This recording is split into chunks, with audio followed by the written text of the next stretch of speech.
चलो देखो जरा नेक्स्ट क्वेश्चन क्या है। नेक्स्ट क्वेश्चन, क्वेश्चन बोलो या इसको पॉइंट बोलो, एक ही बात है, बस मैं एक बार मार्कर देखूं कहां है। तो इसमें अगर हम कैपिलरी को टिल्ट कर दें, ठीक है, ये तुम्हारी एक बीकर है, इसमें लिक्विड है,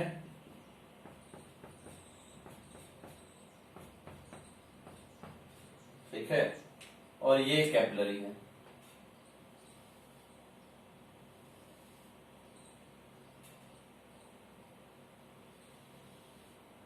अगर हम इस कैपिलरी को टिल्ट कर दें इस तरह से,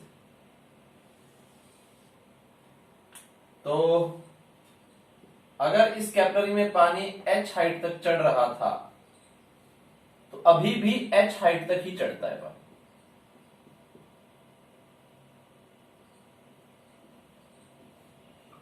पानी का जो हाइट है वो क्या रहेगा बच्चों, अभी भी सेम का सेम ही रहने वाला है। हाँ, लेकिन लिक्विड का जो लेंथ है वो बढ़ गया है, क्योंकि यहाँ पे ये टिल्टेड है ना, तो यहाँ पे तो L का वैल्यू h ही है। इसमें जो है हम ये लिख सकते हैं, अगर ये थीटा एंगल पे टिल्टेड है, ठीक है, तो हम ये लिख सकते हैं कि L का sine theta is equal to h रहेगा, ठीक है। तो यहां पे हम ये वाली बात लिख सकते हैं, क्या लिख सकते हैं, मैं रीजन भी दे दूंगा। यहां पर हम ये वाली बात लिख सकते हैं कि if we tilt the capillary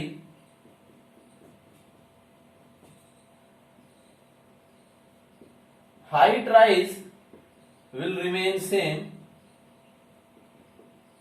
but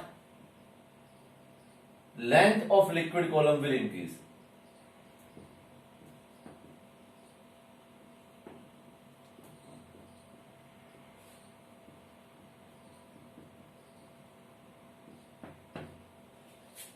ठीक है, तो length of liquid column will increase.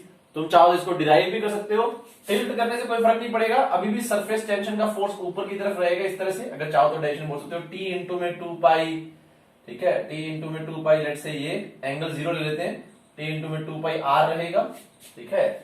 और ये जो आएगा अभी mg नहीं आएगा, mg का क्या आएगा ये बच्चों, mg का साइन थीटा आएगा, तो this will be mg sine theta, ठीक है। तो यहाँ पे हमने देखो, जब एंगल 0 होता है तो दोनों रेडियस बराबर हो जाते हैं, है ना, ये वाली बात देख पा रहे हो तुम। अगर ये तुम्हारी कैपिलरी है और तुमने एंगल 0 ले लिया, तो अगर एंगल 0 ले लिया तो मेनिस्कस का radius r is equal to R हो जाएगा, ठीक है। एक दो पेज पहले तुमने लिखा है कि एंगल 0 का मतलब क्या होता है, हम ना, ये तुमने ये परफेक्ट हेमिस्फीयर होता है वो लिखा था ना, वहां पे तुम चाहो तो ये चीज लिख सकते हो कि r is equal to R होगा, ठीक है। जो तुम्हारा मेनिस्कस का रेडियस है और जो तुम्हारा कैपिलरी का रेडियस है, दोनों एक हो जाएंगे, ठीक है, उसी को एंगल इज इक्वल टू 0 बोलेंगे, है ना। तो यहाँ पर r कौन सा है डजंट मैटर, क्योंकि दोनों यार बराबर है। तो t इंटू में 2 पाई आर, मैंने सिंप्लिसिटी के लिए एंगल 0 ले लिया, तुम चाहो तो एंगल 0 ना लो, कोई दिक्कत नहीं है। t इंटू में 2 पाई आर, और ये तुम जानते हो ना, अगर मैं डब्बे को ऐसे रखूं तो नीचे वाला फोर्स कितना होता है, अगर ये एंगल थीटा है, अगर ये एंगल थीटा है तो ये वाला फोर्स कितना होता है, mg का साइन थीटा, ठीक है। तो यहाँ पे mg का साइन थीटा आएगा, जिसको हम लिख पाएंगे t इंटू में 2 पाई आर, और mg को लिख पाएंगे रो इंटू में pi are square h g sine theta, ठीक है। तो यहां पर हम रो पाई आर एल जी से, इसको अगर मैंने इसको एल मान लिया है, एल इसको अगर मैं मान लूं, ठीक है, तो टी इंटू में 2 पाई आर, और ये वॉल्यूम कितना हो जाएगा, rho area pi are square into में एल, ये इसका लेंथ हो गया, इंटू में जी इंटू में साइन थीटा। तो यहां से पाई कट गया, एक आर से एक आर कट गया, तो यहां से अगर तुम देखोगे तो एल का वैल्यू आ जाएगा 2t अपॉन में रो जी, और ये साइन थीटा, रो जी है ना, रो जी साइन थीटा। तो तुम देख पा रहे हो यहां से जो एल जो आया है, एच कितना आता था, एच आता था 2t अपॉन में रो जी, कुछ और भी होता था आर, 2t अपॉन में रो जी आर। तो यहाँ पे तुम देख पा रहे हो आंसर कितना आ रहा है, 2t अपॉन में रो जी आर साइन थीटा। तो एल बेसिकली क्या है, L basically H by sine theta है, ठीक है। तो सॉर्ट ऑफ इसका डेरिवेशन भी हो गया। टिल्ट करने से कॉन्टेक्ट एंगल वगैरह कुछ नहीं बदलता है, ठीक है, टिल्ट करने से कॉन्टेक्ट एंगल वगैरह कुछ नहीं बदलेगा, सिर्फ क्या होगा, फोर्स सेम रहा, ठीक है, ऊपर वाला फोर्स सेम रहा, लेकिन नीचे वाला फोर्स थोड़ा कम हो गया, mg नहीं आ रहा, mg का साइन थीटा आ रहा है। इसके कारण जो लेंथ ऑफ लिक्विड कॉलम है वो इंक्रीज कर गया, but height remains the same, ठीक है। तो अगर तुम एल साइन थीटा बना लो इसको, तो वो एल साइन थीटा एच है ना, इसको तुम एच डैश बोल सकते हो कि L sine theta is equal to H dash. ठीक है, चाहो तो ये कर लो यहां पर एल साइन थीटा, इसको हमने बोल दिया एच डैश। ठीक है, तो H dash will remain same, वो चेंज नहीं होगा। ठीक है, मेरे ख्याल से ये वाली बात क्लियर है। If it tilt the capillary height rise will remain same but length of liquid column will increase. ठीक है, तो वर्टिकल हाइट बोल सकते हो चाहो तो, वैसे हाइट का मतलब वर्टिकली होता है, तो चाहो तो लिख लो vertical height will remain same. ठीक है, but length of liquid column will increase. ठीक है, चाहो तो ब्रैकेट में डाल सकते हो कॉन्टैक्ट एंगल वॉन्ट चेंज। ठीक है, और फिर तो कुछ भी नहीं है, सरफेस टेंशन का force is equal to mg sine theta.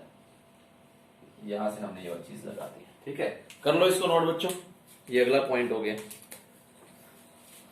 कोई डाउट है तो पूछ सकते हो, नहीं तो इसको नोट कर लो, फिर हम आगे बढ़ते हैं इसके अंदर। और कि मुझे भी सरफेस टेंशन जो है वो समझ में नहीं आता था, तो क्योंकि हमारे सर ने बहुत ही कम क्वेश्चंस कराए इसके ऊपर, जो मोटी मोटी बातें हैं वो बता दी।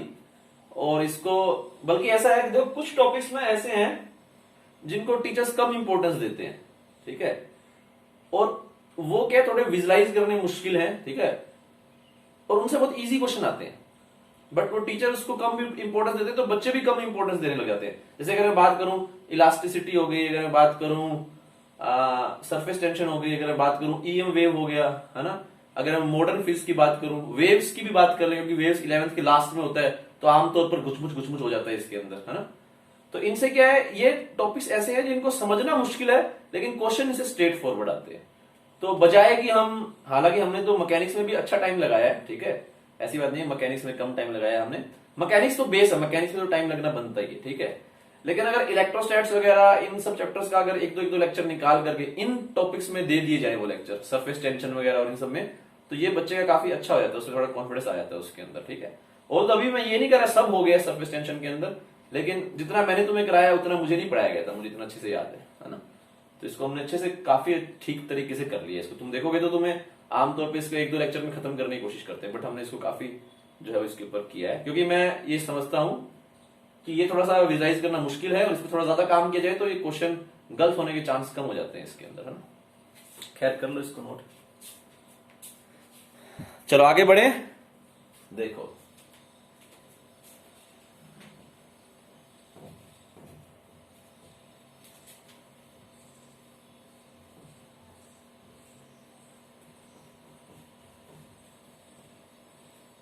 सारा टाइम मैकेनिक्स और इलेक्ट्रोमैग्नेटिज्म खा जाते हैं, तो मॉडर्न और इन सब पे हम अच्छा टाइम लगाएंगे, इसलिए मैं मॉडर्न तुम्हें कराऊंगा भी इसके बाद, एसी के बाद मॉडर्न कराएंगे तुम्हें, है ना, ताकि मॉडर्न जो है वो अच्छे से हो जाए, क्योंकि इसमें बहुत आसान क्वेश्चन आते हैं। ऑप्टिक्स में 2-3 क्वेश्चन, उसमें भी 2-3 क्वेश्चन आते हैं ऑप्टिक्स में, मॉडर्न में तो केवल 5-6 क्वेश्चन आ जाते हैं। फिर वो लास्ट में होती है ना मॉडर्न, थोड़ा सा वो होता है, जल्दी जल्दी हो जाती है, फिर वो चीजें उतने अच्छे से बन नहीं पाती, तो मॉडर्न में भी अच्छा टाइम लगाएंगे। ठीक है, देखो तो अगला केस हो गया, if radius of meniscus is not very small compared to height of capillary rise, then find h। यानी ये बोल रहा है हमने जो है वो मेनिस्कस के रेडियस को इग्नोर कर दिया। ठीक है, मैं दिखाऊंगा तुम्हें हमने क्या पार्ट इग्नोर किया। देखो जरा इसको, ये अगर हमने ऐसे लिया, ये हमने अगर ऐसे लिया, ये लिक्विड हो गया, तो ये लिक्विड यहां पे ऐसा है कुछ। ठीक है, तो अगर मैं H यहां से बोलूं, अच्छा H दो तरीके से आ सकती है, H यहां से भी आ सकती है, H यहां से भी आ सकती है, ऊपर वाले से। ठीक है, हम जो डायरेक्शन कर रहे हैं इसमें हमने बेस से लिया है, H मैंने यहां से लिया, तो ये तो पूरा प्रॉपर एक सिलेंडर हो गया। ठीक है, ये इतना, लेकिन यहां भी तो लिक्विड है, ये वाले लिक्विड को हमने इग्नोर कर दिया पहले, क्योंकि हम बोल रहे हैं कि रेडियस बहुत स्मॉल है, तो ये वॉल्यूम ऑलमोस्ट नेग्लिजिबल ही है। ठीक है, लेकिन अगर रेडियस हाइट के कंपैरिजन में बहुत स्मॉल ना हो, हम आगे एक्सप्रेशन भी देखेंगे। अच्छा, इसमें पहली बात हमें ध्यान रखनी है कि एच हाइट ऊपर से भी हो सकती है, नीचे से भी हो सकती है। अगर ये नीचे से है तो हम इसमें प्लस ऐड करेंगे ये वाला, और अगर ये ऊपर से है तो फिर हम इसमें से माइनस करना चाहिए, हमें जो भी लिक्विड है ये वाला लिक्विड माइनस करना चाहिए। ठीक है, तो दोनों तरीके से आंसर आ सकता है। हम ध्यान रखना कि ये यहां से हम ले रहे हैं, तो जो लोअर एंड ऑफ मिनिस्कस है इसका हाइट निकाल रहे हैं, ठीक है। तो हम हाइट किसका निकाल रहे हैं यहां पर, लोअर एंड ऑफ मिनिस्कस,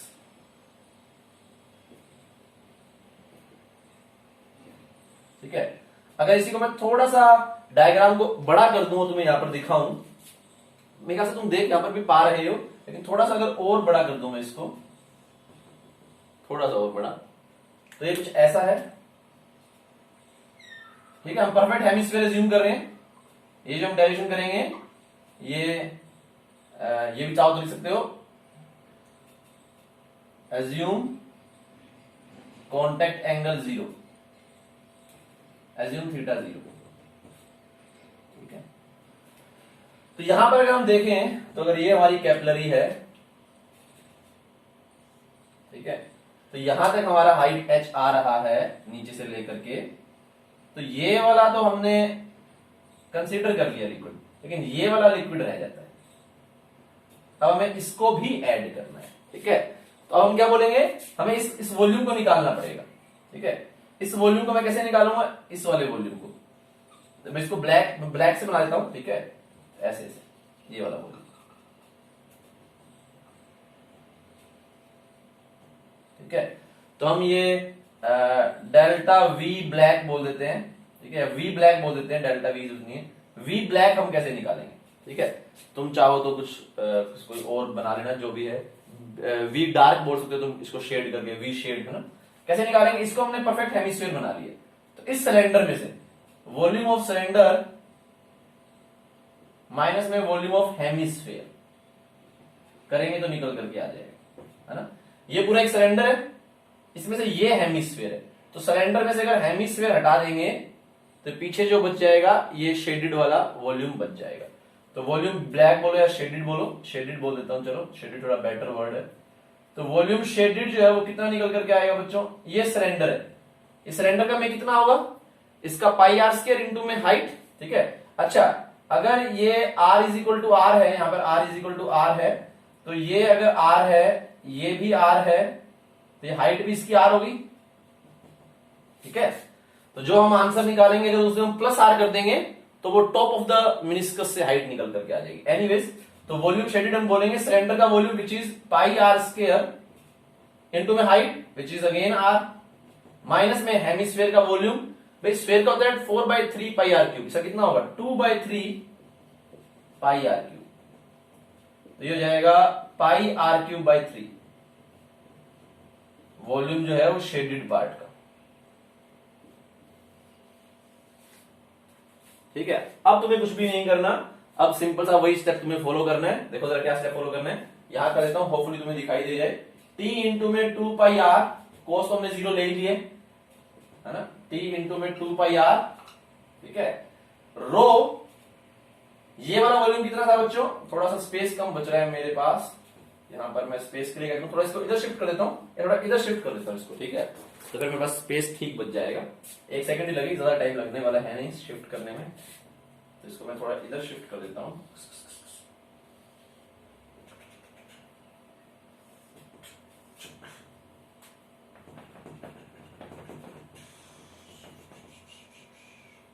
ठीक है, ये शिफ्ट हो गया, ये हाइट h यहां से, ठीक है, थीटा 0 ले लिए। अब देखो जरा, अब हमारे पास थोड़ा स्पेस बन गया अच्छा खासा। पहले ये है, पहले तो ये क्वेश्चन हो गया, सेकंड ये हो गया है, थर्ड हम इसको करेंगे एंड देन फोर्थ यहां, ठीक है। तो ये अपना देखो क्या बन गया, तो t, है ना, इसको देखेंगे तो ऐसे, है ना, ऊपर की तरफ फोर्स आएगा इधर वाले में, तो t इंटू में 2 पाई r, अच्छी बात है, ये वाला volume rho pi are square into में h प्लस में इंटू में जी भी कर देते चलो, प्लस में ये वाला भी आएगा वॉल्यूम, ठीक है, ये वाला वॉल्यूम,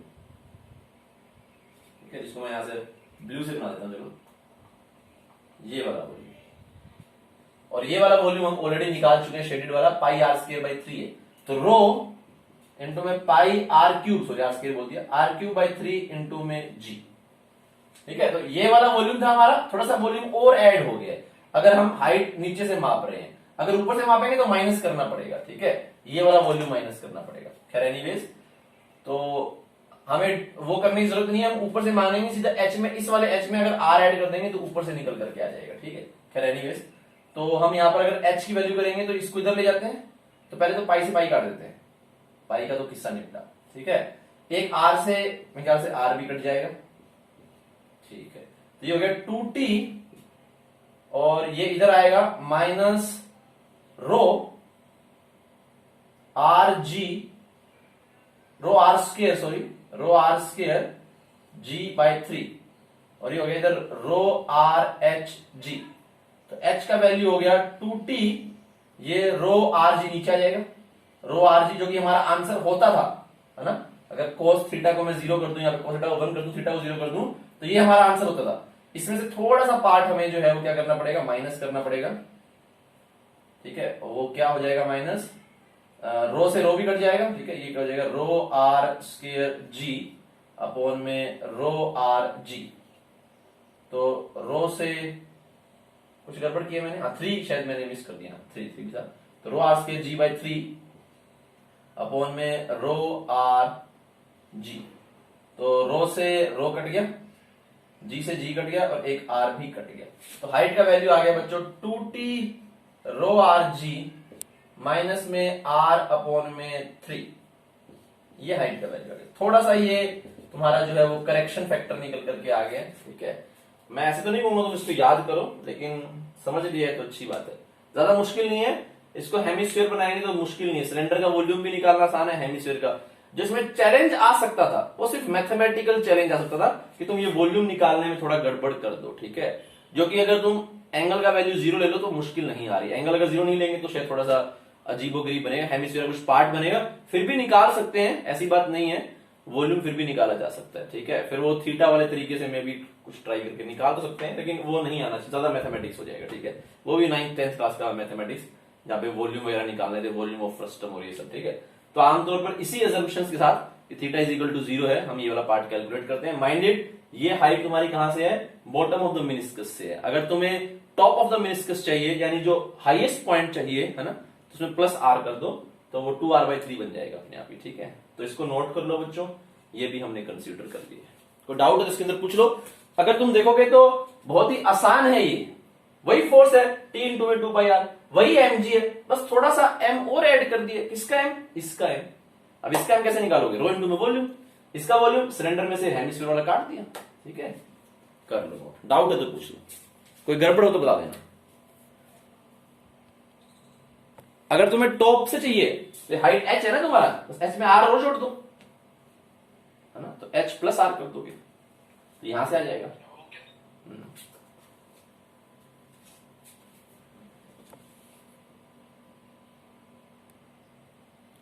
इरेज कर रहा हूं मैं, नोट नहीं किया तो लेट मी नो।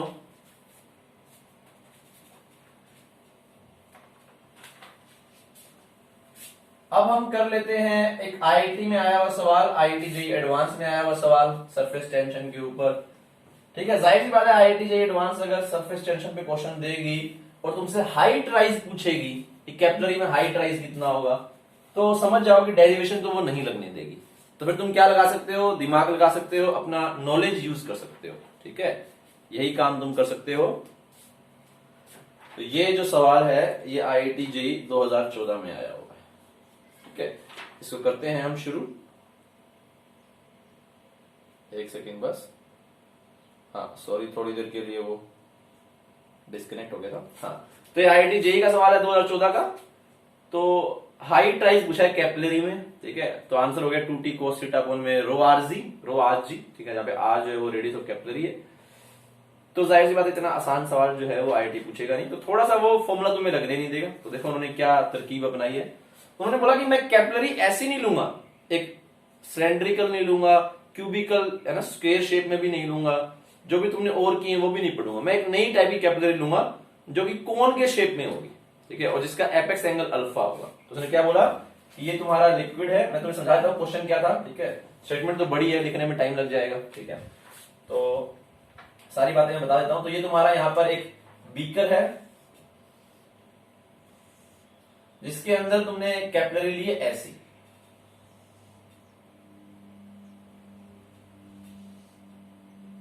इस शेप में, ठीक है, बंद नहीं है नीचे से। बोला है कि एपेक्स एंगल अल्फा है। एपेक्स एंगल मतलब वो जो कोन वाला एंगल, उसी को बोलते हैं एपेक्स एंगल, ठीक है। ये वाला पूरा एंगल जो है वो अल्फा बनेगा, ऐसे, ये वाला एंगल, ठीक है। तो आधा एंगल अल्फा बाई 2 हो जाएगा। खैर, तो एपेक्स एंगल जो है वो अल्फा है, ठीक है। और इसमें जाहिर बात है इसका रेडियस हर एक जगह पे अलग अलग होगा। इसमें जो है वो लिक्विड राइज करता है, लिक्विड राइज करता है लेट से h हाइट तक, यहां तक राइज करता है। तुमसे पूछा है ये h निकालो कितना होगा, और ये गिवन है कि at this height radius is b। अब इसका रेडियस हर जगह अलग अलग है, तो इस हाइट पे जितना ये हाइट राइज कर रहा है, यहां पे रेडियस जो है वो b गिवन है, ठीक है। तो तुमसे पूछा है इस हाइट का तुम जो है वो वैल्यू निकालो। रो गिवन है लिक्विड का, ठीक है। बाकी सरफेस टेंशन भी गिवन है T, तो रो T गिवन है, ठीक है। एंगल ऑफ कांटेक्ट भी दे रखा है, ये भी लिख देते हैं यहां पर, एंगल ऑफ कांटेक्ट थीटा, ठीक है। तो इसी फॉर्म में आंसर आएगा। थीटा दे दिया है, एपेक्स एंगल दे दिया है अल्फा, रो दे दिया है, टी दे दिया है, बी दे दिया है, और ग्रेविटी तो जी मान ही सकते हो, ठीक है। तो ट्राई करो, ये जेई 2014 का सवाल है, ज्यादा मुश्किल नहीं है, थोड़ा सा तो दिमाग लगाना पड़ेगा। तो तुम बिल्कुल बेसिक डेरिवेशन में जाओ जो हम करते आए हैं, ठीक है। थोड़ा सा बुद्धि लगाओ कि टी इंटू में एंगल दे दिया है ना, एंगल दे दिया है अल्फा, यानी कि कुछ मिनिस्कस बन रहा होगा। मैं थोड़ा सा तुम्हें गाइड कर देता हूं, सोल्व नहीं करूंगा, थोड़ा गाइड कर रहा हूं बस। तो तुम्हें ऐसा दे दिया है कि मिनिस्कस कुछ ऐसा होगा कि नहीं होगा, ये वाला मिनिस्कस, ठीक है। थोड़ा सा डार्क बना रहा हूं ताकि तुम्हें दिखाई दे जाए। ये मिनिस्कस होगा, तो एंगल जो ये कॉन्टेक्ट वाला एंगल है, ये एंगल दे रखा है तुम्हें थीटा, इसी को बोलते हैं ना कॉन्टेक्ट एंगल। लिक्विड पे टेंजेंट बनाओगे, सरफेस पे टेंजेंट बनाओगे, तो ये थीटा है, तो ये भी थीटा है। सरफेस टेंशन लगेगा ऐसा, ठीक है। अब मेरे ख्याल से तुम करने के लिए तैयार हो, तो सरफेस टेंशन का वर्टिकल कंपोनेंट निकालो, इनटू में जो भी वॉल्यूम वो पिक करेगा उसको निकालने की कोशिश करो, ठीक है। इस तरीके से करोगे तो थोड़ा सा लेंदी बन जाएगा, है ना। हाँ, इस तरीके से मत करना, इस तरीके से करोगे, हाँ ये वाला काम हम कर सकते हैं कि टी इंटू में ये वाला कंपोनेंट निकालेंगे, फिर ये वॉल्यूम निकालेंगे। बट इसका वॉल्यूम याद है तुम्हें, फ्रस्टम का वॉल्यूम क्या होता था, थोड़ा सा मुश्किल हो जाएगा ये वॉल्यूम निकालना। तो प्रेशर वाले से कर लो, वो ज्यादा इजी बनेगा, ठीक है। प्रेशर वाला याद है ना क्या था, प्रेशर वाला क्या था बच्चों, यहां का प्रेशर और यहां का प्रेशर का तुम डिफरेंस लिख सकते हो। कितना डिफरेंस होता है वो, माइनस का 2T/R। यहां का क्या होता है, ज्यादा होता है, प्लस में रो GH। क्योंकि देखो अगर तुम नीचे आ रहे हो तो इट डजेंट मैटर कि तुम जो है वो ऐसे कोन वाले में ले रहे हो, स्ट्रेट वाले में ले रहे हो। अगर h हाइट नीचे आओगे तो प्रेशर रो GH ही बढ़ेगा। तो ये ज्यादा आसान लग रहा है मेरे को, ठीक है। अगर तुमने यहां पर वो वाला तरीका अपनाया उठाने वाला, तो उसमें दिक्कत क्या आएगी कि थोड़ा वॉल्यूम निकालना थोड़ा सा मुश्किल हो जाएगा, ठीक है। अगर किसी को आता है तो अच्छी बात है, मुझे कोई दिक्कत नहीं है, ठीक है। अगर कोई निकाल सकता है वॉल्यूम ऑफ फ्रस्टम, किसी को याद है जब ऊपर वाला रेडियस b है, एंगल अल्फा है, तो h हाइट नीचे क्या रेडियस होगा, दोनों रेडियस निकाल करके उसको वॉल्यूम ऑफ फ्रस्टम याद है, या फिर वो कोन वाले में से माइनस करेगा, जैसे भी वो करेगा। अगर वो वाला तरीका अपनाओ तो आ जाएगा उससे भी आंसर, लेकिन वो तुम बाद में ट्राई करना। पहले तुम प्रेशर वाले से करो। प्रेशर वाले से कैसे करोगे, यहां का प्रेशर एटमॉस्फेरिक, यहां का भी एटमॉस्फेरिक बनता है, तब तक ये राइज करता रहता है जब तक यहां का एटमॉस्फेयर ना बन जाए सेम लेवल पे। सेम, अगर मिनिस्कस यहां पर नहीं है तो सेम लेवल पे जो है वो सेम प्रेशर रहेगा। ये वाली बातें समझने की जरूरत है। यहाँ पे कई बच्चे बोलते हैं, जैसे अगर मैं सिंपल तुम्हें केस कराऊं ऐसे करके कि मैंने ये ऐसे एक टेस्ट ट्यूब सी ले ली है, ठीक है। अगर मैंने ये ट्यूब ले ली इस तरह से, तो अगर यहां पर मिनिस्कस है इस तरह से, तो सेम हाइट पे सेम प्रेशर नहीं होगा। हाँ, अगर मिनिस्कस नहीं है, ये ऊपर चला गया है, यहाँ पे नॉर्मल लिक्विड है, तो फिर सेम हाइट पे सेम प्रेशर होना चाहिए, ठीक है। तो यहाँ पर तो कोई मिनिस्कस नहीं है, तो यहाँ पर अगर एटमॉस्फेरिक है तो यहाँ पर भी एटमॉस्फेरिक होगा। अब तुम्हें करना क्या है, तुम्हें कुछ भी नहीं करना। यहाँ का प्रेशर P एटमॉस्फेयर, यहाँ का प्रेशर भी P एटमॉस्फेयर, यहां से यहां कूदोगे, प्लस में rho GH is equal to PATM कर दोगे, तो तुम्हारा आंसर निकल करके आ जाएगा। बस तुम्हें थोड़ा सा चीजें जो है वो ख्याल करनी है कि तुम्हें रेडियस जो है वो कैपिलरी का दे रखा है, और यहाँ पे तुम रेडियस जो है वो मिनिस्कस का बनाओगे, दोनों में तुम्हें रिलेशन बनाना है। मैंने तुम्हें दोनों डेरिवेशन करवा दिए हैं, थोड़ा ट्राई करो इसको। मैं चाहता हूं तुम थोड़ा सा ट्राई करो इसको, ठीक है। इसको नोट करो, थोड़ा ट्राई करो। काफी मैंने हिंट दे दिए, करो ट्राई। क्या चीज, अल्फा एपेक्स एंगल, कि कोण कोण अगर नीचे तक मिलती तो एंगल ऐसे अल्फा बनता है, बट हमने इसको यहां से काट रखा है, ठीक है, तो मिलेगी नहीं। करो इसको ट्राई, क्योंकि अगर मिल जाएगी तो फिर पानी अंदर कैसे जाएगा, ठीक है, तो मिलेगी तो नहीं। मैं इतना ही समय तुम्हें दे पाऊंगा ट्राई करने के लिए, देखो कैसे करेंगे इसको। बड़ा आसान है, बहुत ही सरल है। तुम कहोगे सर इतना आसान, मैं कहूँ हाँ, और वो भी जेई में, वो भी 2014 में, हाँ, जहाँ पे कोई प्रीलिम्स मेंस नहीं है, ठीक है, जो नंबर है वो तुम्हारे एडवांस के हैं। देखो जरा, तो यहां का प्रेशर हो गया P एटमोस्फेयर, ये हाइट तो H है ही, और यहां का भी हो गया है P एटमोस्फेयर। इसको लिखेंगे P एटमोस्फेयर। यहां पे प्रेशर ज्यादा होता है ना यहां के मुकाबले, है ना, जहां पे वो कर्व का सेंटर बनता है वहां पे प्रेशर अधिक होता है, तो यहां पे प्रेशर ज्यादा है। P एटमोस्फेयर यहां पे थोड़ा कम होगा, -2T/R प्लस ρgh, क्योंकि इट डजंट मैटर कि कौन है या वर्टिकल है, कैसा है, हाइट तो नीचे जा रहे हैं, तो प्लस में ρgh is equal to P ATM। बस ATM ATM कट गया, और हाइट का वैल्यू कितना निकल करके आ गया बच्चों, 2T/R ρg, ये आंसर निकल करके आ गया। बस इतना सिंपल है। बस तो तुम्हें एक ही काम करना है, इस R का वैल्यू लिख दो, क्योंकि ये रेडियस ऑफ मिनिस्कस है देनियर का। तुम्हें क्या दे रखा है, कैपिलरी का रेडियस। तो जेई ने क्या सवाल पूछा बेसिकली तुमसे, जेई ने ये सवाल पूछा तुमसे कि रेडियस ऑफ मिनिस्कस और इस कैपिलरी के रेडियस में क्या रिलेशन बता सकते हो, अगर एंगल ऑफ कॉन्टेक्ट थीटा है और एपेक्स एंगल अल्फा है। तो ये सिंपल सा सवाल तुमसे पूछा है, तो बता सकते हैं हम। तो देखो जरा कैसे करेंगे। तो अगर मैं इसका एक बनाऊं यहां पर पूरा पूरा ये सर्कल सा, तो ऐसा बनेगा, ऐसा बनेगा ना, यहां से घूम करके वापस आएगा। तो ये हो गया रेडियस, यहां का रेडियस है B, तो बेसिकली मुझे ये एंगल निकालना है बस, और मैं ये वाला एंगल निकल जाएगा तो R का साइन थीटा भी, ये वाला निकल जाएगा तो R का कोस थीटा भी। बस ये वाला एंगल निकालना, मुझे इस ट्रायंगल में कोई एंगल मिल जाए इन दोनों में से, मेरी बात बन जाएगी। अब देखो कैसे बोलेंगे, भाई ये वाली लाइन और ये वाली लाइन के बीच का एंगल अल्फा है ना, ये ऐसे है। अगर ये पूरा एंगल अल्फा है तो ये वर्टिकल लाइन जो बीच को काट रही है ये एंगल कितना हो जाएगा, α/2।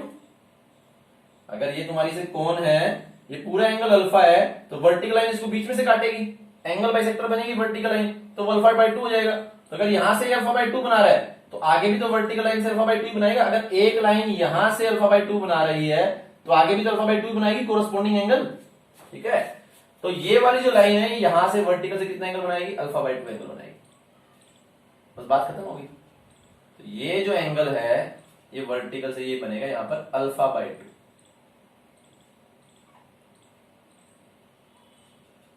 बस अब तो बड़ी आसानी से जो है वो आंसर आ जाएगा। ये इस रेडियस के टेंजेंट है, तो टेंजेंट जो है वो वर्टिकल से एंगल बना रहा है थीटा प्लस α/2।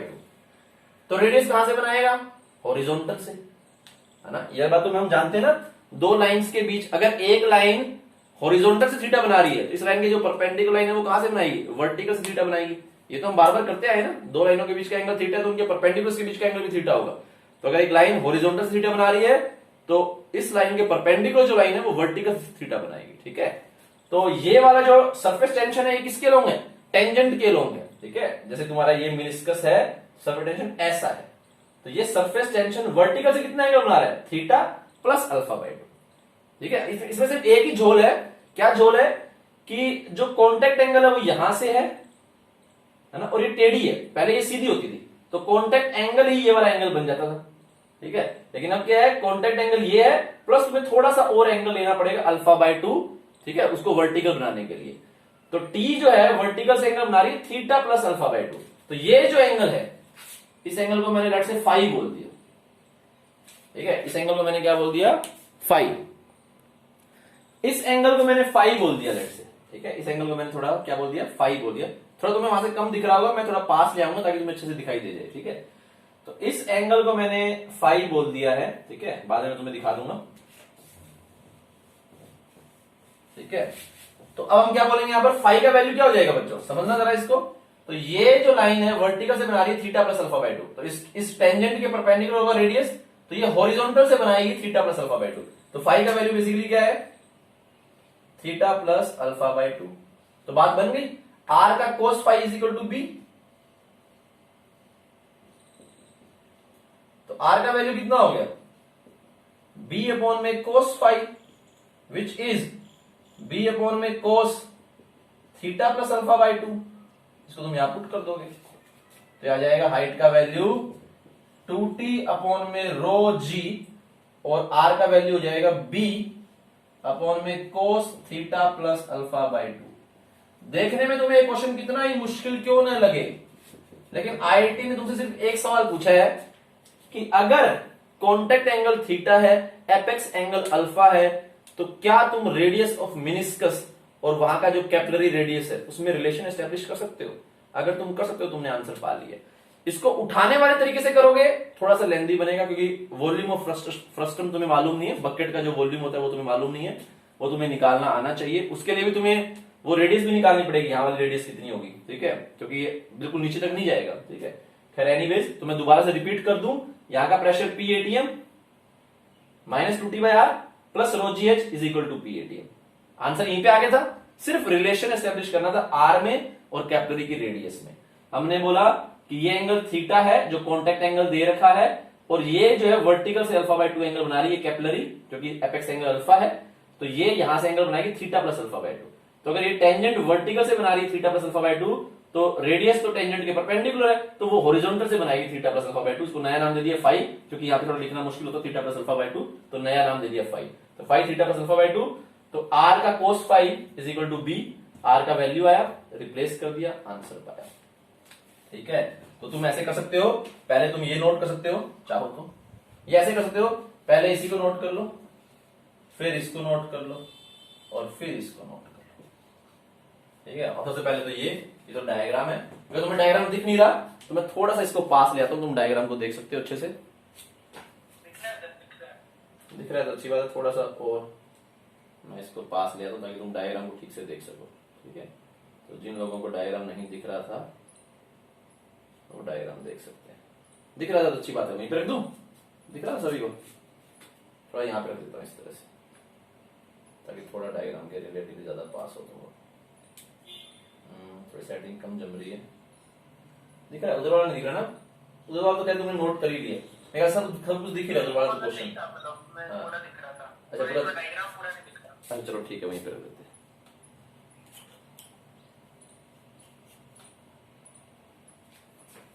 थोड़ा सा और इस पे कर लेते हैं,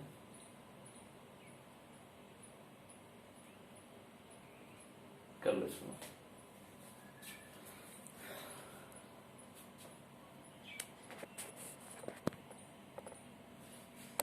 ठीक है। तो डायग्राम तुम्हें पूरा दिख रहा है ना, ठीक है। इसको नोट कर सकते हो बच्चों।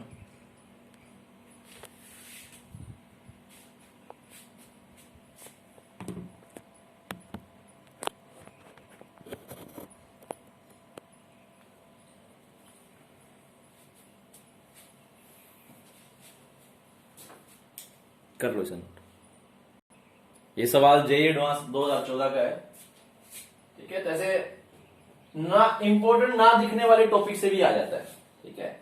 और यही जो है वो सिलेक्शन का, अगर तुमने ये वाली भूल की तो तुम पाओगे कि तुम्हारे मार्क्स नहीं आएंगे। कौन से वाली भूल, कि अगर तुमने ये मान लिया कि ये टॉपिक इतना इंपॉर्टेंट नहीं है क्योंकि टीचर ने इसको उतना टाइम नहीं दिया, तो अगर तुमने ये वाली चीज की ना, तो लेट्स से जेईई मेंस की अगर हम बात करें तो 25 क्वेश्चन में से कम भी 10 क्वेश्चन ऐसे टॉपिक्स में से आएंगे जिनको तुमने इंपॉर्टेंट नहीं समझा था, क्योंकि वो टॉपिक बड़े आसान थे लेकिन तुमने उनका प्रैक्टिस ही नहीं किया कभी, क्योंकि तुम्हें लगा सर ने इतना टाइम नहीं दिया तो मैं क्यों टाइम दूं। मैं टाइम देता हूं रोटेशन मोशन को, मैं टाइम देता हूं एनएलएम को, मैं टाइम देता हूं इलेक्ट्रोस्टैट्स को, मैं देता हूं करंट इलेक्ट्रिसिटी को, ठीक है। मैं ये नहीं कह रहा इनको टाइम नहीं देना, इंपॉर्टेंट चैप्टर्स है ये, ठीक है, लेकिन ये चैप्टर्स छोटे छोटे उतने ही इक्वली इंपॉर्टेंट है, ठीक है। तो बच्चे से कहते हैं मैं एरर को क्या टाइम दूं, एरर से क्या आना है यार, एरर तो सर ने खुद ही बोला था कि बड़ा आसान सा है, ये तो क्या स्ट्रेट फॉरवर्ड टॉपिक है, लेकिन एरर से क्वेश्चन बच्चों से बनते ही नहीं है। एरर पे तुम्हें टाइम देना है, सरफेस टेंशन पे तुम्हें टाइम देना है, ईएम वेव पे तुम्हें टाइम देना है, मॉडर्न फिजिक्स पे तुम्हें टाइम देना है, वेव्स पे तुम्हें टाइम देना है, ये चैप्टर्स में अगर तुम टाइम दोगे तो क्वेश्चन इनके बड़े आसान आते हैं। आईआईटी क्वेश्चंस भी जेई मेंस के लेवल के आते हैं, बट क्योंकि बच्चे इनको समझ नहीं पाते इतने अच्छे से, ठीक है, क्योंकि थोड़ा विजुलाइज करना मुश्किल होता है, तो वो क्वेश्चन प्रैक्टिस नहीं करते। अब देखो समझना सभी के लिए मुश्किल है, यहाँ पे दो टू वे जो है वो काम चलेगा। एक तो टीचर तुम्हारा थोड़ा सा इंपॉर्टेंस दे उन टॉपिक्स को, क्योंकि सच में वो वाले टॉपिक्स जो है वो इंपॉर्टेंट है, ठीक है, वहां से क्वेश्चन आता है, इजी आता है और बन जाता है, तो अपना स्कोर हो जाता है ना। दूसरा कि बच्चे भी उसको उतना ही सीरियसली ले और उसके क्वेश्चन प्रैक्टिस बहुत ज्यादा करें, ठीक है। तो सबसे टेंशन तुम्हें क्वेश्चन प्रैक्टिस करना है। तो अगर 25 में से अगर तुम्हारे 10 क्वेश्चन तुमने ऐसे बना लिए, 10 में पूरे तो नहीं बनेंगे, 10 में से 7 भी बना लिए, तो आगे फिर 15 में तुम्हारे लिए बहुत आसानी हो जाएगी। और यही 10 क्वेश्चन तुमने छोड़ दिए जेईई मेंस में, एडवांस की तो बात ही ना करूं, अगर मैं मेंस की बात करूं, तो अगर तुमने यही 10 क्वेश्चन छोड़ दिए इनको इंपॉर्टेंट ना मानते हुए, तो बाकी 15 में से फिर तुम्हें 12-13 एटलीस्ट करने ही पड़ेंगे, ठीक है, थोड़ा बहुत भी ठीक ठाक रैंक लाने के लिए भी, ठीक है। फिर वो बहुत मुश्किल हो जाता है, फिर वहां पे तुम्हें 100% एक्यूरेसी चाहिए, ठीक है, और वहां से टॉपिक से मुश्किल क्वेश्चन भी बनता है, इलेक्ट्रोस्टैटिक्स, मैग्नेटिज्म। तो मेरे देखे जो बच्चे भूल करते हैं वो यही करते हैं, अगर तुम्हें जेईई मेंस में ठीक रैंक लेकर के आना है, तो एडवांस की बात नहीं कर रहा मैं, एडवांस के लिए भी ऑल्दो ये फॉर्मूला वैलिड है, ऐसी बात नहीं कि वैलिड नहीं है, लेकिन जेईई मेंस में फॉर अगर प्रिसाइजली हम बात करें, तुम्हें अच्छा रैंक लेके आना है, तो सारे टॉपिक्स तुम्हारे इक्वल, तुम उनको वेटेज देखते हुए जो है वो प्रिपेयर करो सारा को, ठीक है। कोई भी टॉपिक ऐसा ना हो जो तुम्हारा छूट जाए, ठीक है। अपने जो तुम्हें इंटरेस्टिंग नहीं लगता उसको तुम नॉन इंपोर्टेंट बना देते हो कि वो इंपोर्टेंट भी नहीं है, जबकि ऐसा नहीं है, ठीक है।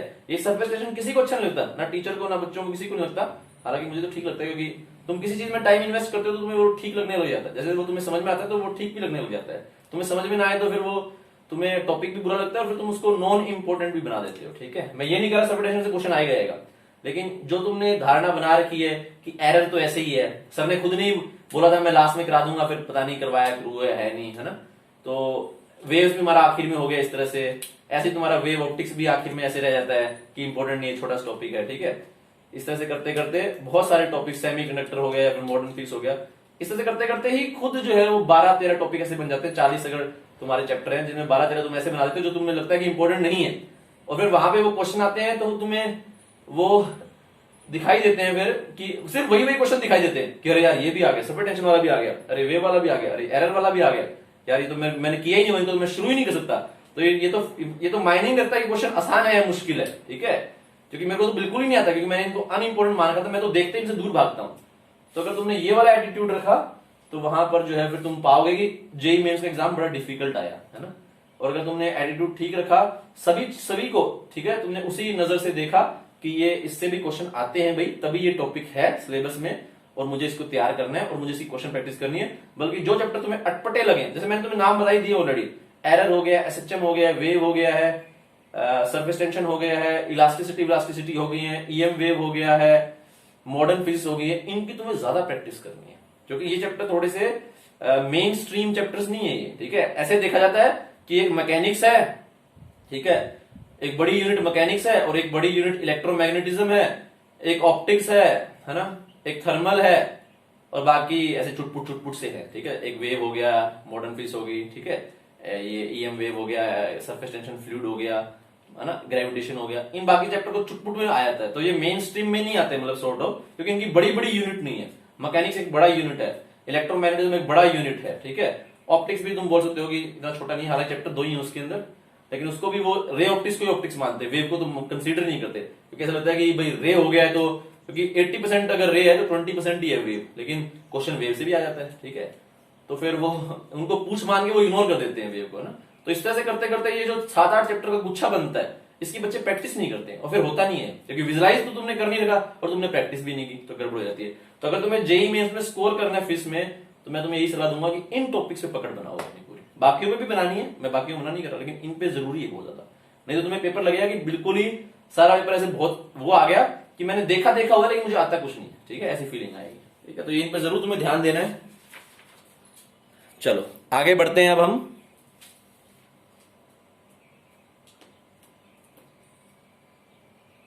अगर मैं एक क्वेश्चन और ले लूं इसमें,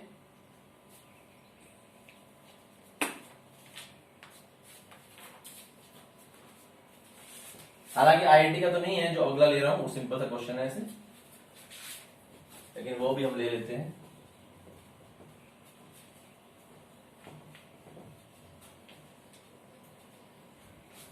तो क्वेश्चन है अ कैपिलरी, ठीक है, एक सेकेंड बच्चों, ये क्या बोल रहा है? A capillary sealed at upper end. तो अभी तक हमने जितनी भी कैलोरी ली है वो सारी सारी कैपिलरी ली, जितनी सारी वो ओपन है, लेकिन ये तो क्या है, ऊपर से सील्ड है, टेस्ट ट्यूब की तरह। अ ग्लास कैपिलरी या कैपिलरी जो भी है, sealed at upper end is of length L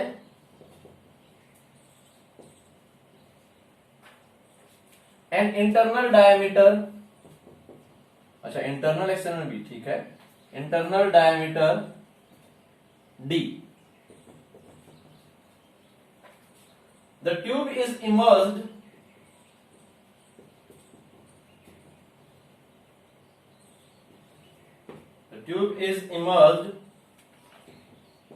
into a liquid of surface tension T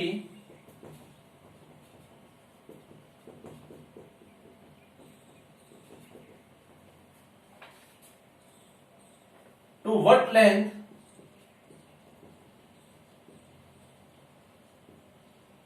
capillary has to be immersed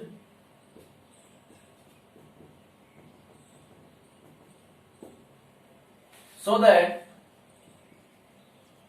liquid level inside and outside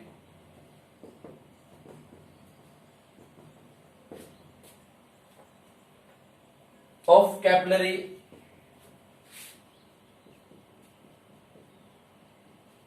becomes equal, ठीक है। तो पूछा ऊपर से सील है तो उसको कितने लेंथ को डुबाया जाए कि हाइट राइज जो है वो जीरो ही हो जाए, अगर ऊपर से उसको सील किया हुआ है। थोड़ा दिमाग लगाना पड़ेगा, नोट करो और दिमाग लगाओ। मुश्किल सवाल नहीं है, सवाल इजी है, पर दिमाग लगाना पड़ेगा।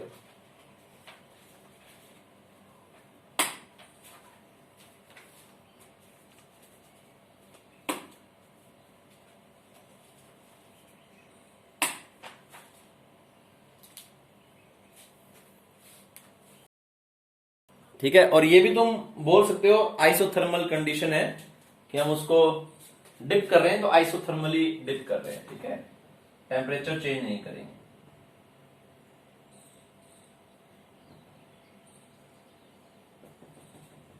आइसोथर्मल कंडीशन ब्रैकेट में बोल सकते हो। देखो कैसे कहानी होगी यहां पर। अब तुम कहोगे ऐसे कैसे मुमकिन है सर कि कैपिलरी को डिप करें और हाइट राइज ही ना हो? हाइट तो राइज होगा ही होगा। तो मुमकिन है क्योंकि ये कैपिलरी ऊपर से सील नहीं है, सॉरी ऊपर से सील्ड है। देखो अभी आमतौर पर क्या हो रहा था, मिनिस्कस तो बनेगा ही, अगर मिनिस्कस ना बने तो ठीक है कैपिलराइज होगा ही, लेकिन अगर मिनिस्कस बन रहा है तो यहां पर फॉर श्योर एटमॉस्फेरिक प्रेशर होगा PATM, और यहां पर भी क्योंकि पहले एयर थी तो एटमॉस्फेयर ही बन रहा था, ठीक है, एयर थी तो एटमॉस्फेयर ही बन रहा था, है ना। बट अब तो ये एयर नहीं है, यहां पर स्टार्टिंग में तो खैर एयर ही होगी, जब तुम डिप करोगे तब तो एयर ही होगी, ठीक है। सपोज तो तुमने डिप करना स्टार्ट किया, लेकिन जैसे तुम इसको सील कर दोगे और इसको तुम और डिप कर रहे हो तो पहले तो एटमॉस्फेयर ही होगा यहां पर प्रेशर, लेकिन जैसे जैसे तुम इसको डिप कर रहे हो इसका वॉल्यूम क्या कर रहे हो, कम कर रहे हो, तो वॉल्यूम कम करोगे तो प्रेशर क्या हो जाएगा, बढ़ जाएगा। तो ऐसा मुमकिन है कि यहां का प्रेशर इतना हो जाए कि उसमें से -2T/R करें तो एटमॉस्फेरिक प्रेशर बन जाए, ठीक है। देखो एक ही तरीका है कि हाइट राइज ना हो, यहां का प्रेशर भी एटमॉस्फेरिक और यहां का भी एटमॉस्फेरिक, ठीक है। तो एक ही तरीका है कि ये हाइट राइज ना हो कि यहां का प्रेशर भी एटमॉस्फेरिक और यहां का भी एटमॉस्फेरिक। अब जब तक ये ऊपर से ओपन थी यहां का एटमॉस्फेयर हो ही नहीं सकता था, क्योंकि एटमॉस्फेयर तो यहां का होगा और उसमें से तुम कुछ ना कुछ माइनस करोगे, माइनस का 2T/R, तो कुछ ना कुछ कम हो जाएगा, ठीक है। तो वो यहां से ऐसे करके ऊपर की ओर चढ़ता था। लेकिन अगर ये सील्ड है तो ऐसा मुमकिन है कि यहां का प्रेशर ग्रेटर देन एटमॉस्फेयर हो, जिसमें से तुम 2T/R काटो तो यहां का प्रेशर एटमॉस्फेयर बन जाए और जिसके कारण ये राइज ही नहीं करेगा। तो हम इसको दो केस बनाएंगे, पहले ऐसा केस बनाएंगे ये वाला, जब तुमने कोई भी लेंथ इसका डिप ही नहीं किया है, ऐसे ऐसे ऐसे ऐसे, तो यहां का जो प्रेशर है वो कितना होगा, PATM, ठीक है। जब तुमने इसको डिप कर दिया इस तरह से, लेट्स से तुमने इसका x लेंथ डिप कर दिया, ठीक है। तब अब यहां का प्रेशर P1 लगा सकते हो तुम लोग, ठीक है। और अगर ये राइज नहीं कर रहा है, ठीक है, थोड़ा सा ऊपर बना दूं, तो मैं वाली चीज लिख सकते हैं, क्या लिख सकते हैं, P1 माइनस में 2T बाय R, ठीक है। अगर एंगल ऑफ कॉन्टेक्ट 0 मान ले, P1 minus 2T by R, वो हम मान लेते हैं बाय डिफॉल्ट, मैंने बताया P1 minus 2T by R is equal to P atmosphere. तभी तो हाइट राइज नहीं होगा ना, यहां का एटमोस्फेयर तो यहां का भी एटमोस्फेयर हो जाए, तो P1 का वैल्यू यहां से कितना आ गया, P atmosphere plus 2T by R। अब इसको तुमने डिप किया आइसोथर्मली, तो इसका लेंथ कितना था, L, तो पहले L में एयर थी, अब X तुमने डिप कर दिया, तो पीछे लेंथ कितना बच गया, L माइनस में X, तो लगा देंगे P1 V1 is equal to P2 V2। तो पहले प्रेशर था एटमोस्फेयर, वॉल्यूम था एरिया इंटू में L, अब प्रेशर हो गया P atmosphere plus 2T by R, और अब जो वॉल्यूम है वो हो गया एरिया इंटू में L माइनस X। एरिया से एरिया कट गया, ठीक है, तो यहां से हमें x का वैल्यू मिल जाएगा, इसको नीचे ले जाते हैं बच्चों, तो जो भी वैल्यू बनेगा मेरे ख्याल से x का वैल्यू तुम यहां से निकाल सकते हो, मुझे निकालने की जरूरत नहीं है, तुम यहां से x का वैल्यू निकाल सकते हो, ठीक है, टाइम अपने पास इतना है नहीं। तो P एटमोस्फेयर को P ATM लिख दिया यहां पर, इंटू में L अपॉन में P ATM प्लस में 2T बाय R, है ना, is equal to L minus X. X इधर आएगा, इधर जाएगा, इसको माइनस कर दिया, है ना, इसको उल्टा कर दिया, माइनस से मल्टीप्लाई कर दिया, तो L माइनस एक्स क्या हो जाएगा, x माइनस में L हो जाएगा, फिर L को इधर भेज दो, तो ये हो जाएगा इस तरह से, ये आंसर निकल करके आ गया, ठीक है। कंसेप्ट में तुम समझ गए हो कि हाइट राइज तभी नहीं होगा जब दोनों का प्रेशर बराबर होगा। अब यहां का प्रेशर ऊपर वाले से तो 2T बाय R कम होगा, तो अगर तुमने ऊपर एटमोस्फेयर बना दिया तो पक्का एटमोस्फेयर से कम होगा और हाइट राइज होगा। लेकिन अगर तुम सील कर दो और धीरे धीरे उसको डिप करते रहो ऐसे, तो पहले एटमोस्फेयर था, जैसे जैसे तुम्हारा वॉल्यूम कम होगा वैसे वैसे प्रेशर बढ़ेगा, ठीक है। P1 V1 is equal to P2 V2 अगर आइसोथर्मल कंडीशन हो, ठीक है।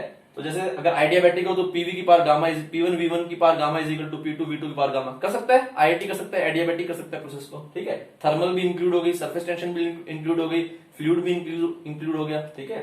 ऐसे क्वेश्चन उनको अच्छे लगते हैं। खैर P1 V1 is equal to P2 V2, तो यहाँ का P atmosphere, volume A into में L, यहाँ का जो प्रेशर आ गया है वो आ गया है P1, और ये वॉल्यूम A इंटू में L माइनस एक्स, और P1 का वैल्यू हम निकाल चुके हैं कि हाइट जो है बिल्कुल भी राइज ना करें, तो P1 minus 2TR should be equal to P ATM, ठीक है। तो ये पहले ये नोट करना बच्चों, और फिर ये नोट, ठीक है, ताकि हाइट राइज है, सो हाइट राइज इज 0।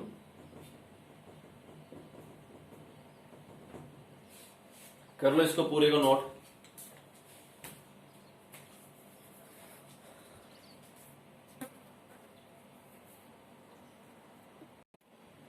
अब हम सरफेस टेंशन में देख लेते हैं कि टेम्परेचर का और इंप्योरिटी का क्या असर आता है सरफेस टेंशन के ऊपर, ठीक है। और तो हमें ज्यादा एक्सप्रेशन याद करने की जरूरत नहीं है, तो तुम ये हेडिंग डाल सकते हो यहां पर, effect of temperature and impurities on surface tension.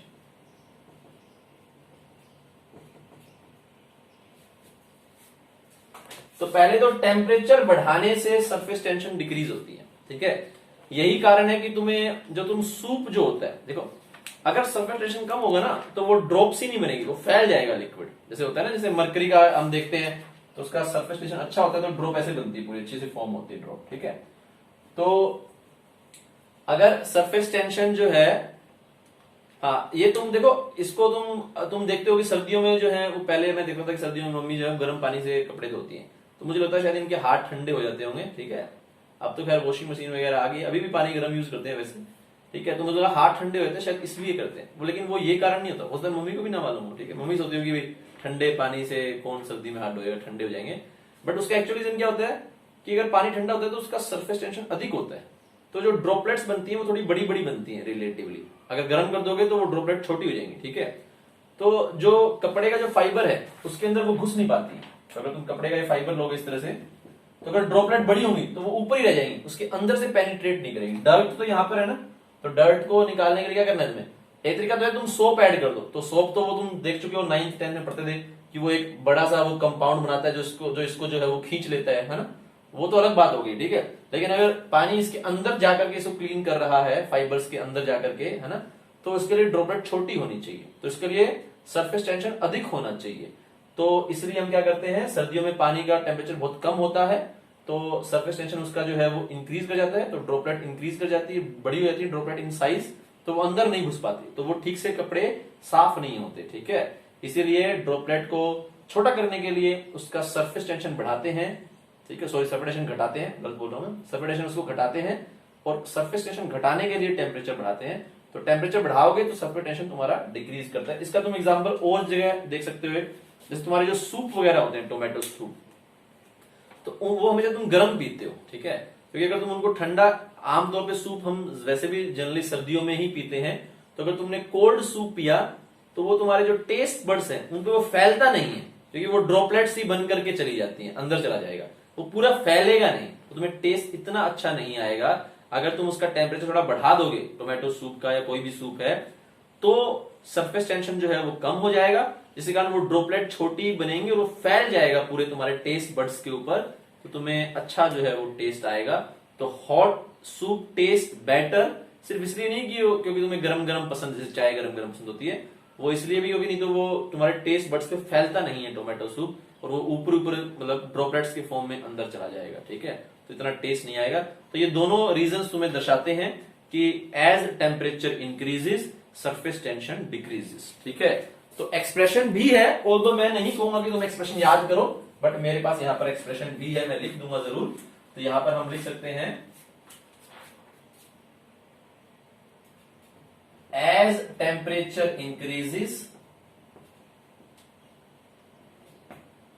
Surface tension decreases,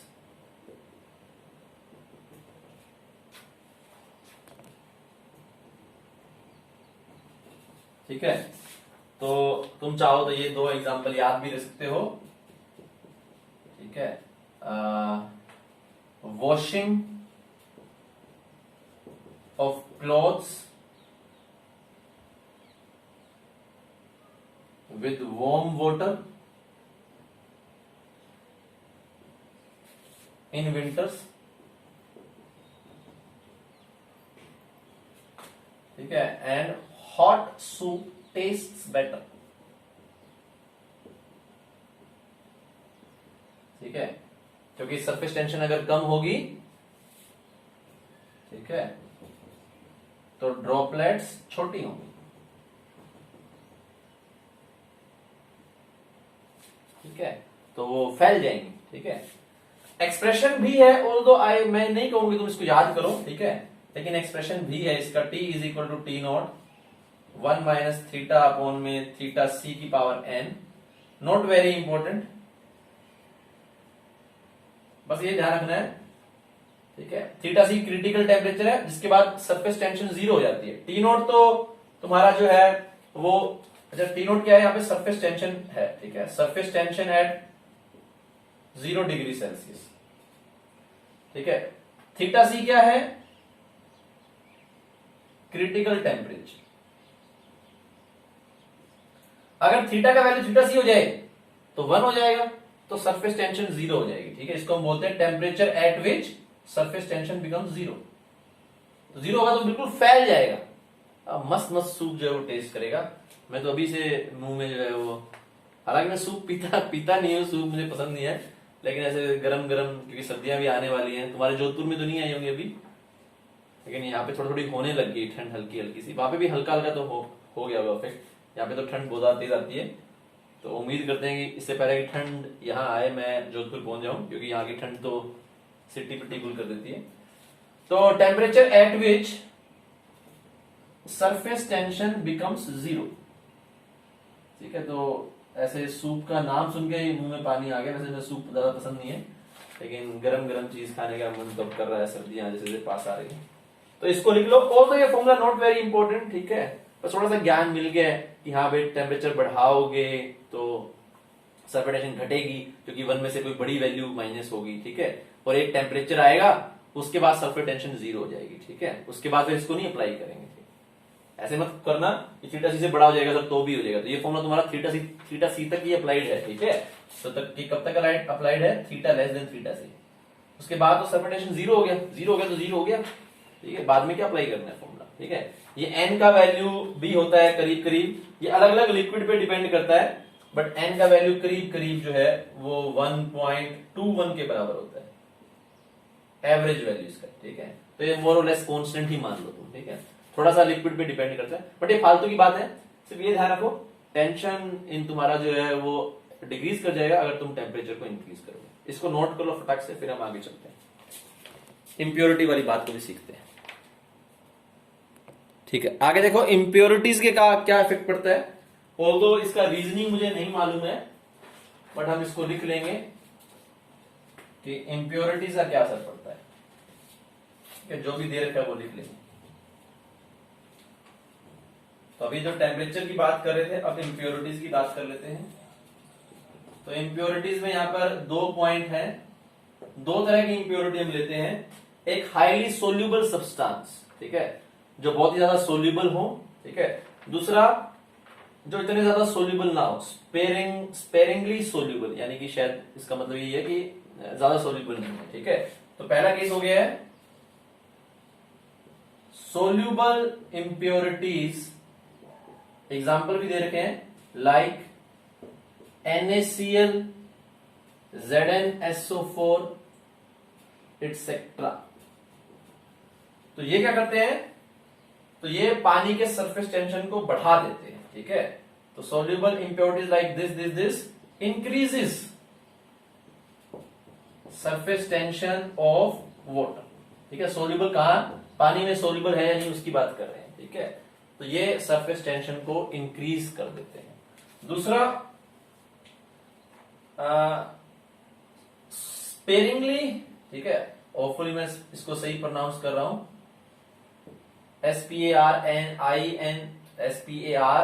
SPARINGLY, sparingly soluble substance like phenol soap, etc. reduces surface tension of water। तो अच्छी बात हो गई ना, तभी शायद हम सोप मिलाने का ये भी रीजन हो गया है कि सोप मिलाएंगे तो सरफेस टेंशन जो है वो पानी का कम हो जाएगा, तो वो फाइबर्स के अंदर जाकर के अच्छे से वॉश कर पाएगा, ठीक है। तो मेरे ख्याल से रिफ्लेक्शन नहीं आ रहा है, तुम लोग नोट कर सकते हो। तो 2 तरह की इंप्योरिटी है, सोल्यूबल इंप्योरिटीज, तो 2 एग्जांपल मैंने दे दिए, उम्मीद करते हैं अगर एग्जांपल आए तो यही वाले आ जाए, वैसे कोई क्वेश्चन पूछेगा नहीं इस पे, लेकिन अगर पार्शली सोल्यूबल है या स्पेरिंगली सोल्यूबल है लाइक फिनोल सोप, तो रिड्यूस करता है वो सरफेस टेंशन, ठीक है, तो ये नोट कर लो। उम्मीद करता हूँ स्पेरिंगली का मतलब पार्शली ही होता होगा, ठीक है, देख लेना नहीं तो डिक्शनरी में यही मतलब होता होगा मोस्ट प्रोबेबली। इसका कोई खास रीजनिंग नहीं मालूम, और पूछना भी क्यों है, कोई कितना थोड़ी इसमें कुछ क्वेश्चन बनेगा, बस देख लिया बात खत्म हो गई, ठीक है। चाहे तो ढूंढ सकते हैं, लेकिन क्यों ढूंढना है, क्योंकि ये खुद ही बात अपने आप में इतनी इंपॉर्टेंट नहीं है, उसके बाद इसका रीजन भी ढूंढे जो कि बिल्कुल ही इंपॉर्टेंट नहीं है, तो इतना टाइम नहीं है ना तुम्हारे पास ना मेरे पास। इसको नोट कर लो बच्चों।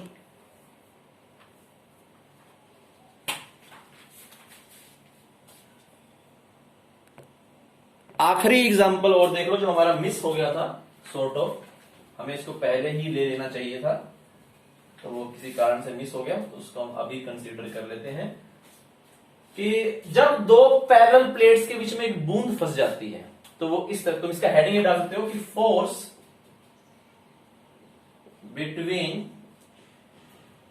Parallel plates due to liquid between them,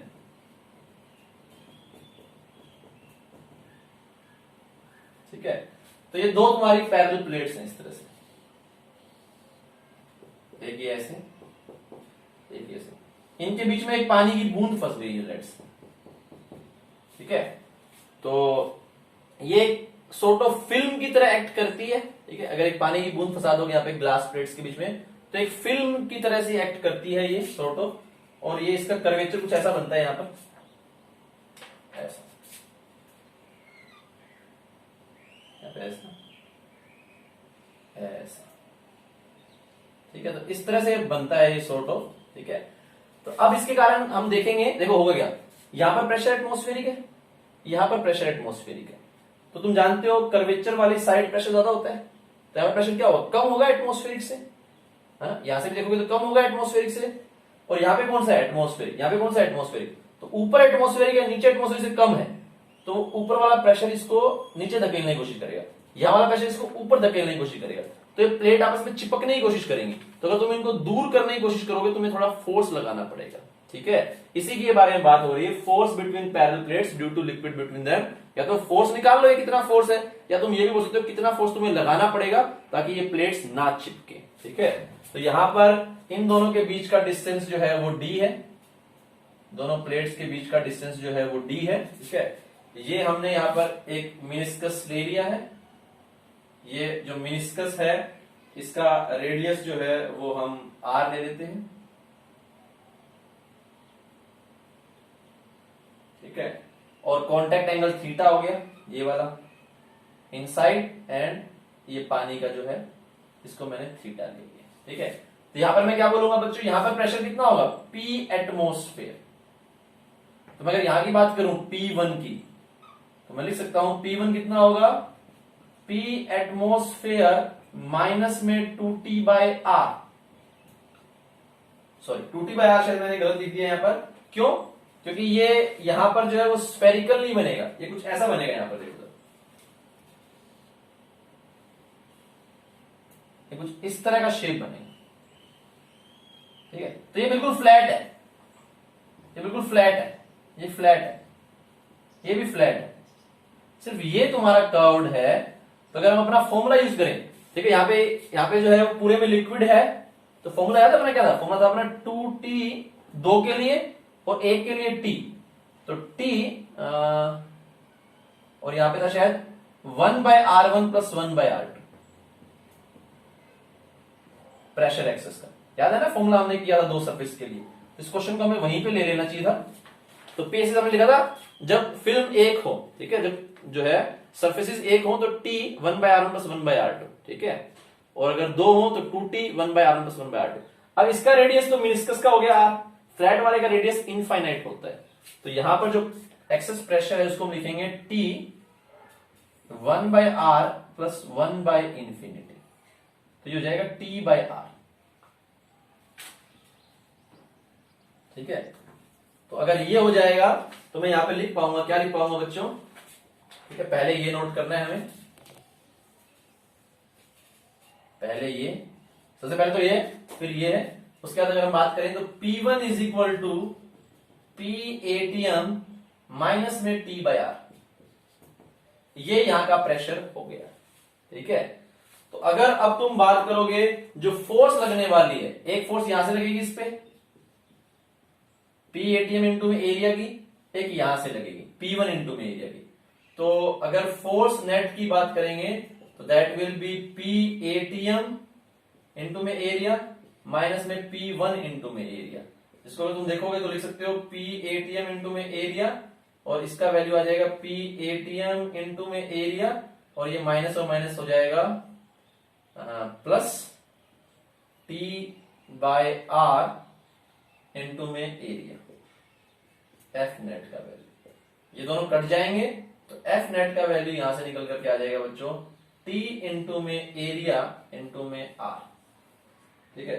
इसी को थोड़ा सा हम मॉडिफाई कर लेंगे, R को रिप्लेस करेंगे यहां से। अगर देखेंगे तो ये जो लाइन है ये बना रही है हॉरिजॉन्टल से थीटा, इसके जो परपेंडिकुलर है वो कहां से बनाएगी, वर्टिकल से थीटा बनाएगी, ठीक है। तो परपेंडिकुलर कहां से बनाएगी, वर्टिकल से थीटा बनाएगी, तो ये थीटा हो जाएगा, ठीक है, ये भी थीटा हो जाएगा। तो R का कोस थीटा जो है वो D/2 बनेगा, ठीक है। थोड़ा सा मुझे स्पेस चाहिएगा, कहां पर करूं मैं, जल्दी से इसको लिख लो थोड़ा सा, बस आपको कुछ भी नहीं करना, आंसर आ गया।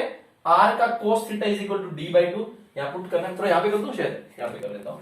तो थर्ड पार्ट हमने यहां पे कर दिया, थोड़ा सा गुजमुज जरूर हो गया, कुछ चीज यहां पे कुछ चीज वहां पर, मैं इसको दोबारा एक्सप्लेन भी कर दूंगा।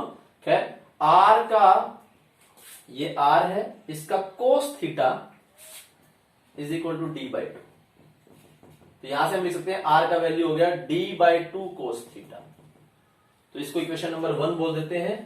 पुट इन इक्वेशन 1,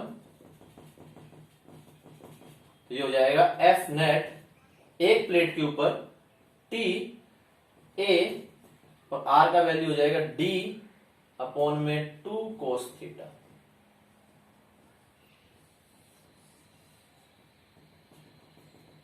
ये आ जाएगा एक प्लेट के ऊपर फोर्स। इसको इतने फोर्स से नीचे की धकेला जा रहा है, इसको इतने फोर्स से ऊपर धकेला जा रहा है। तो तुम्हें भी दोनों प्लेट पे अपोजिट डायरेक्शन में इतना फोर्स लगाना पड़ेगा।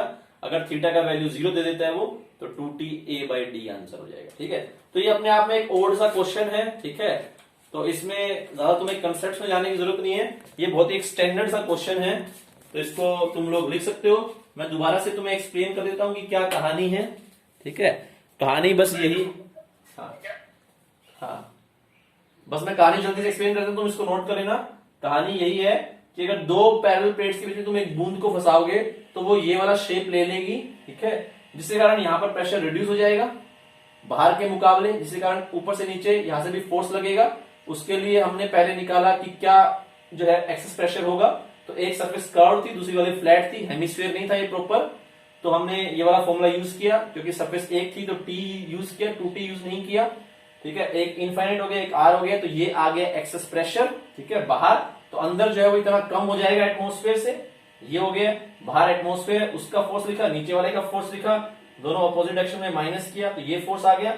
और फिर यहाँ पर रेडियस ऑफ मेनिस्कस को मैंने d/2 से रिलेट कर दिया, वैल्यू पुट कर दी, तो आंसर आ गया। ज्यादा मुश्किल नहीं है, सुनने में थोड़ा जरूर अटपटा लगा होगा, लेकिन ये एक स्टैंडर्ड क्वेश्चन है जो कई बार पूछ लेते हैं, इसका आंसर आता नहीं है, तो ये इसका आंसर है। इसको नोट कर सकते हो और तुम्हारे सरफेस टेंशन जो है वो पूरा का पूरा कंप्लीट होता है। सरफेस टेंशन इतना ही था। ठीक है, हम अब आगे स्टार्ट करेंगे वेव्स। ठीक है, तो इसको नोट कर लो, कोई डाउट है तो पूछ सकते हो, नहीं तो आज के लिए इतना ही। नहीं, are cos theta d/2 assumption नहीं है। ये देखो, ये वाला एंगल दे रखा है तुम्हें, एंगल ऑफ कांटेक्ट थीटा, है ना, ये ऐसे टेंजेंट और इसके बीच में। तो टेंजेंट और हॉरिजॉन्टल में थीटा है, तो टेंजेंट के परपेंडिकुलर होता है रेडियस, तो रेडियस और वर्टिकल में थीटा होगा। तो अगर ये थीटा है तो अल्टरनेट एंगल ये भी थीटा हो गया। अब आर का cos थीटा, ठीक है, अब सेंटर तो बीच में आएगा ना, ऐसा तो नहीं है कि सेंटर अगर कर्वेचर ये है तो सेंटर ऊपर आएगा नीचे आएगा, बीच में आएगा। तो जो आर का जो cos थीटा बनेगा ये, दैट विल बी d/2, क्योंकि सेंटर तो बीच में रहने वाला है ना। आर का cos थीटा ये होगा ना, और ये तुमने d दे रखा है, तो आर का cos थीटा कितना हो गया, d/2 हो गया। ठीक है, कर लो इसको नोट, इतना ही है सरफेस टेंशन। हाँ बोलो।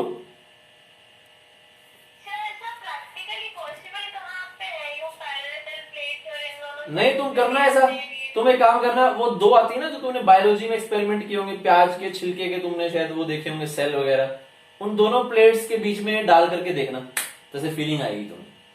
मेरे को तो आ रही है, तुम्हें नहीं आ रही? दो वो ग्लास प्लेट लेना, याद है ना बायोलॉजी में जो अनियन का वो तुम सेल वगैरह माइक्रोस्कोप से देखते थे, तो वो वैसे जिसमें तुम्हारे ब्लड टेस्ट लेते हैं, वो दो स्लैब्स ही लेना, उनमें थोड़ा सा पानी डाल के देखना, थोड़ी चिपकेंगी वो आपस में। ठीक है, वहां पे मुझे थोड़ी सी फीलिंग आ रही है। बाकी तो इतने बड़े बड़े सरफेस टेंशन का फोर्स क्या, बहुत छोटा सा फोर्स है, इसके इफेक्ट्स भी छोटे छोटे हैं। इसको तुम अगर रियल लाइफ में देखोगे, तुम कहोगे सर कहां होता है ऐसा कि पाइप डालो और पानी ऊपर चढ़ जाए। ठीक है, तो वो बहुत